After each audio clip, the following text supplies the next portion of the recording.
खाद्यान्न उस फसलों के अंतर्गत चावल, गेहूँ, मक्का, ज्वार और बाजरा प्रमुख खाद्यान्न है, जिस पर विश्व की अधिकांश जनसंख्या निर्भर करती है।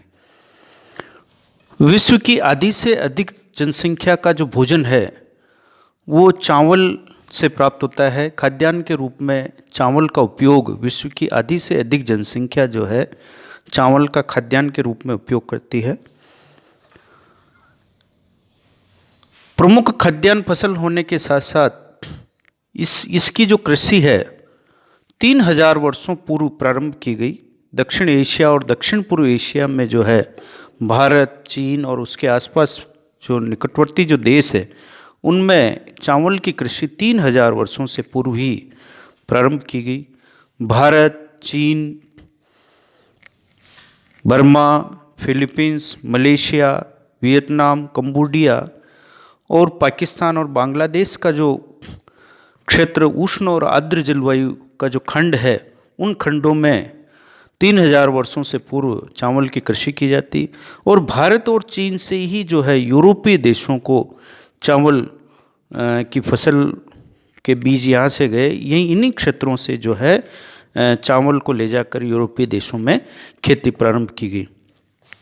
चावल मुख्यतः जो है उष्ण कटिबंध के मानसूनी प्रदेश की फसल है और विश्व के उष्ण और उष्णार्ध जलवायु खंड के जो भूभाग हैं उन भूभागों में चावल का उत्पादन किया जाता है।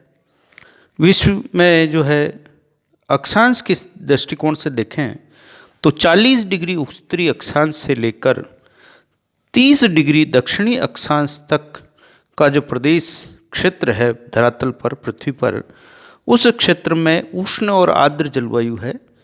उस उष्ण आर्द्र जलवायु खंड में जो है चावल का उत्पादन किया जाता है। चावल के उत्पादन के लिए धरातल पर कुछ कृषि के लिए कुछ भौगोलिक दशाओं की आवश्यकता होती है। उन भौगोलिक दशाओं के परिपूर्ण होने पर ही चावल जो है कि फसल उत्तम क्वालिटी की और अच्छी श्रेणी का चावल उत्पादित किया जा सकता है। उन भौगोलिक दशाओं पर यदि हम विचार करें तो ये कुछ भौगोलिक दशाएं हमारे सामने निकल के आती है। पहली है तापमान, दूसरी है वर्षा की मात्रा, मिट्टी का स्वरूप, मिट्टी किस प्रकार की है, और उस क्षेत्र में जो है श्रम की उपलब्धता भी चावल को की कृषि को प्रभावित करती है। सबसे पहले हम चर्चा करें कि चावल उत्पादन के लिए तापमान किस तरह का होना चाहिए। चूँकि हमने ऊपर चर्चा की है चावल जो है उष्ण कटिबंध प्रदेश की फसल है और इसके उत्पादन के लिए अधिक तापमान की आवश्यकता होती है। तापमान इसके लिए अधिक चाहिए। चावल के बोते समय हमें उस क्षेत्र में, जिस क्षेत्र में कृषि करना चाह रहे हैं, 20 डिग्री सेंटीग्रेड तापमान होना चाहिए। न्यूनतम 20 डिग्री सेंटीग्रेड तापमान जिस क्षेत्र में है उष्ण आर्द्र खंड में, उस क्षेत्र में जो है चावल की कृषि की जा सकती है।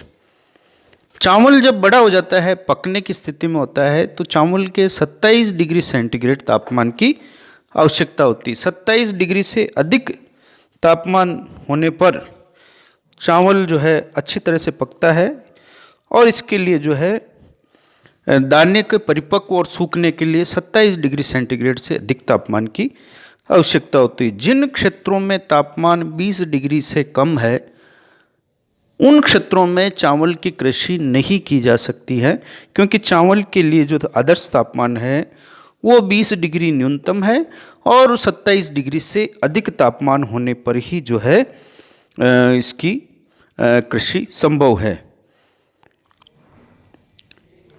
इस तापमान के साथ साथ चावल जिन क्षेत्रों में पैदा किया जाता है उन क्षेत्रों में जो है अधिक लंबे समय तक आकाश में जो है बादल का छाया रहना या बादलों से युक्त आकाश जो है इसकी कृषि के लिए हानिकारक है। यानी खुला आकाश होना चाहिए जिसमें ओपन स्काई, जिसमें चावल अच्छी तरह से उगता है, अच्छी तरह से बढ़ता है और उसकी फसल को जो है पकने में मदद करता है। यदि वह क्षेत्र बादलों से छाया रहता है तो उसको तापमान की कम प्राप्ति होती है और फसल जो है अच्छी तरह से नहीं होती है। दूसरा महत्वपूर्ण भौगोलिक कारक हमारा जो है वो है वर्षा की मात्रा।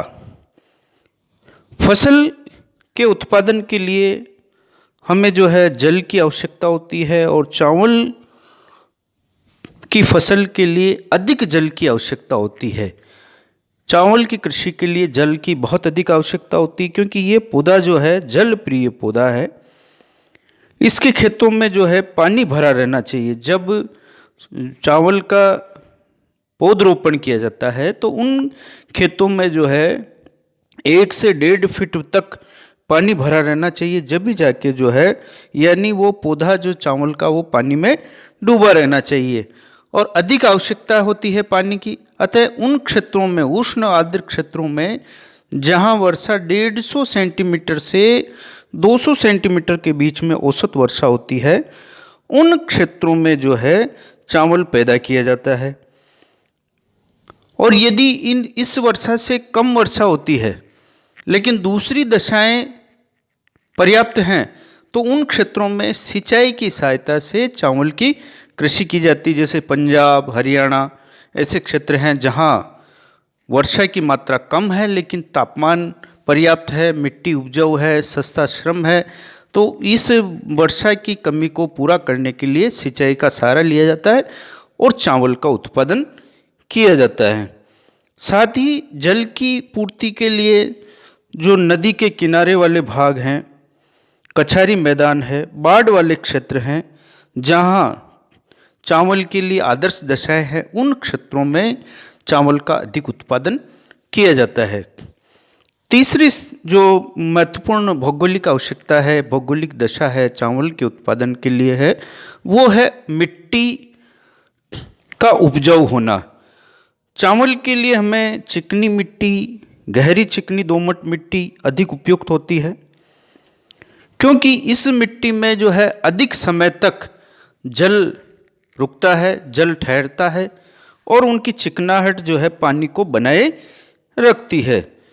साथ ही चिकनी, दोमट और गहरी मिट्टी जो है उपजाऊपन भी, उसका उर्वरा शक्ति भी अधिक होती है। फसल को जो है उपजाऊ बनाने के लिए हमें मिट्टी में जो है रासायनिक खाद, हरी खाद, जिनमें हड्डियों, सुपर फास्फेट और अमोनिया का जो खाद है वो भी हमें उपयुक्त मात्रा में उपयोग करना है। यानी खाद की जो है उसकी एक महत्वपूर्ण आवश्यकता है। यदि मिट्टी उपजाऊ है नदी के किनारे, बाढ़ क्षेत्रों में और जो क्षेत्र जहाँ कछारी मिट्टी का बार बार जमाव होता है, उन क्षेत्रों को छोड़कर अन्य क्षेत्रों में यदि हम कृषि करना चाहेंगे तो हमें हरी खाद और रासायनिक खाद का जो है NPK का उपयोग जो है चावल के लिए करना पड़ेगा, तभी जाकर जो है हम अच्छी फसल ले पाएंगे। चावल के उत्पादन का जो महत्वपूर्ण आवश्यकता है वो है श्रमिकों की उपलब्धता। कृषि में हम देखते हैं कि चावल की कृषि उन क्षेत्रों में की जाती है जहां सस्ते श्रमिक उपलब्ध हों। सस्ते श्रमिक की आवश्यकता इसलिए होती है क्योंकि हमें जो है खेती करने के लिए बुआई, निराई, सिंचाई, काटने और उनको कूटने और ओसने के लिए जो है सस्ते श्रमिकों की आवश्यकता होती है। और यदि सस्ते श्रमिक उपलब्ध हैं उन क्षेत्रों में चावल की कृषि अधिक होती है, जैसे भारत, जापान, चीन, मलेशिया, इंडोनेशिया, ये ऐसे देश हैं जहाँ जनघनत्व अधिक है, सस्ता श्रमिक उपलब्ध है। उन क्षेत्रों में जो है चावल की कृषि अधिक होती है और वहाँ जो है उनको कम लागत पर चावल का उत्पादन हो जाता है। जिन क्षेत्रों में श्रमिकों की मात्रा कम है उन क्षेत्रों में यंत्रीकरण, यंत्रों की सहायता से कृषि की जाती है, जैसे यूरोपीय देश, अमेरिकन देश और जो है पंजाब, हरियाणा ऐसे राज्य हैं जहां कृषि में यंत्रीकरण को बढ़ावा मिला है, जो सस्ते श्रमिकों की स्थान पर पूर्ति करता है। इस तरह से हम देखते हैं कि चावल के उत्पादन के लिए निम्न दशाओं की हमें आवश्यकताएं हैं। यदि ये भौगोलिक दशाएं हमें उपलब्ध है तो हम जो है चावल की कृषि करते हैं। चावल दक्षिण पूर्व एशिया और दक्षिण एशिया में इन भौगोलिक दशाएं हमने बताई है, वो भौगोलिक दशाएं दक्षिण और दक्षिण पूर्व एशियाई देशों में पर्याप्त रूप से उपलब्ध है। अतः इन क्षेत्रों में चावल का अधिकांशतः उत्पादन होता है। साथ ही इन क्षेत्रों में रहने वाली जो जनसंख्या है वो अधिक है और उसका मुख्य भोजन जो है वो चावल ही है। अतः खपत भी जो है इन क्षेत्रों में अधिक होती है। ये हमने चावल के उत्पादन की भौगोलिक दशाओं के विषय में अध्ययन किया। धन्यवाद।